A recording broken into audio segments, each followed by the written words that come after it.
ఏపీకి మరో మంత్రి పదవి దక్కబోతోందా? అలాగే మోదీ సర్కార్ టీడీపీకి మరో గవర్నర్ పదవిని ఆఫర్ చేసిందా? కేంద్ర మంత్రి పదవి ఏ పార్టీని వరించే అవకాశం ఉంది? గవర్నర్ గిరి టీడీపీలోకి ఎవరికి నజరానా కాబోతోంది?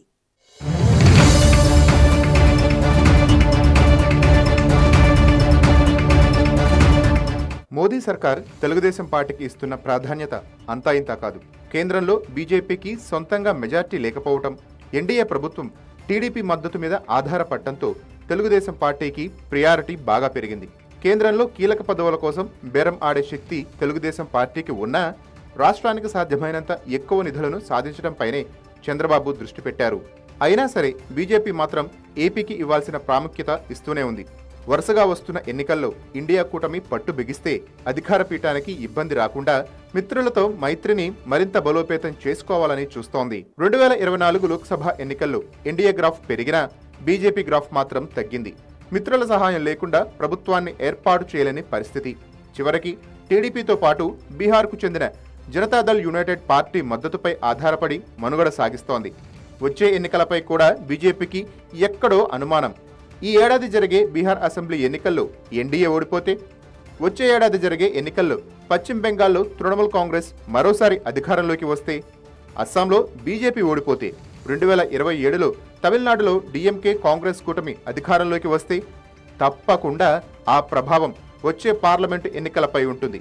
ఎందుకంటే మోడీ వరుసగా 3 సార్లు అధికారం చేపట్టారు కాబట్టి సహజంగానే ఎన్డీఏ ప్రభుత్వంపై వ్యతిరేకత ఉంటుంది. దానికి తోడు ఇండియా కూటమి పట్టు బిగిస్తే మాత్రం ఎన్డీఏకు ఇబ్బందికరమే. అందుకే ఇప్పుడు కేంద్ర ప్రభుత్వం మిత్రులపై దృష్టి పెట్టినట్టు తెలుస్తోంది. చంద్రబాబును ప్రసన్నం చేసుకోవటం ద్వారా జాతీయ స్థాయిలో తమ బంధాన్ని మరింత బలోపేతం చేసుకుని బలం పెంచుకోవాలని మోదీ, షా చూస్తున్నారు. అందుకే ఎన్డీఏ కూటమికి 21 మంది ఎంపీలను అందించిన ఏపీపై నజర పెట్టారు. అందులో భాగంగానే కేంద్ర మంత్రివర్గంలో టీడీపీకి ఇప్పటికే 2 పదవులు ఇచ్చిన బీజేపీ ఇటీవలే టీడీపీ సీనియర్ నేత అశోక్ గజపతి రాజుకు గవర్నర్ పోస్టును కేటాయించింది.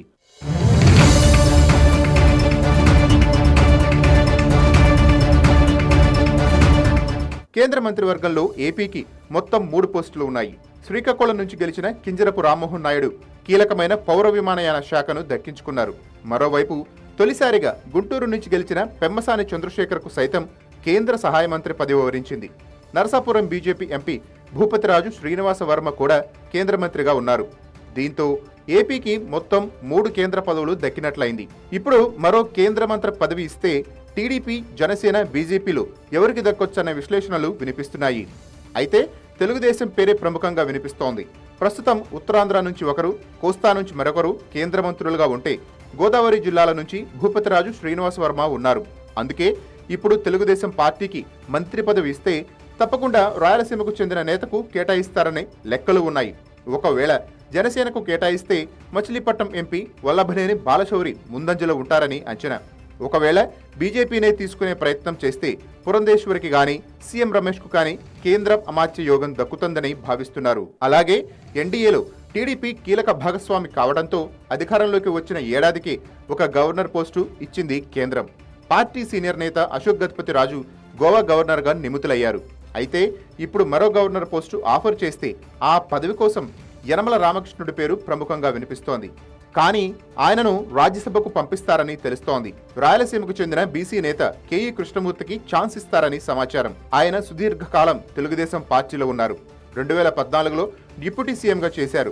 ప్రస్తుతం ఆయన కుమారుడు మాత్రం టీడీపీ శాసనసభ్యుడిగా ఉంటే కృష్ణమూర్తి మాత్రం క్రియాశీలక రాజకీయాలకు దూరంగా ఉన్నారు. ఈ తరుణంలో కేఈ కృష్ణమూర్తికే ఛాన్స్ ఇస్తారని తెలుస్తోంది. ఒకవేళ ఎస్సీలకు ఇవ్వదలుచుకుంటే మాజీ స్పీకర్ ప్రతిభా భారతికి అవకాశం ఇస్తారని సమాచారం. జస్టిస్ కొత్తపల్లి పున్నయ్య కుమార్తెగా ఆమె సుపరిచితురాలు. ఎన్టీఆర్తో పాటు చంద్రబాబుతో ఎంతో సన్నిహితంగా ఉండేవారు. ఆమెను గవర్నర్గా నియమించడం ద్వారా సామాజిక సమీకరణకు పెద్దపీట వేసినట్లు అవుతుందని చంద్రబాబు ఆలోచనగా ఉన్నట్లు సమాచారం. మరి కేంద్ర మంత్రి పదవితో పాటు గవర్నర్ పదవిపై ఢిల్లీ పెద్దలు, చంద్రబాబు ఏ నిర్ణయం తీసుకుంటారో చూడాలి.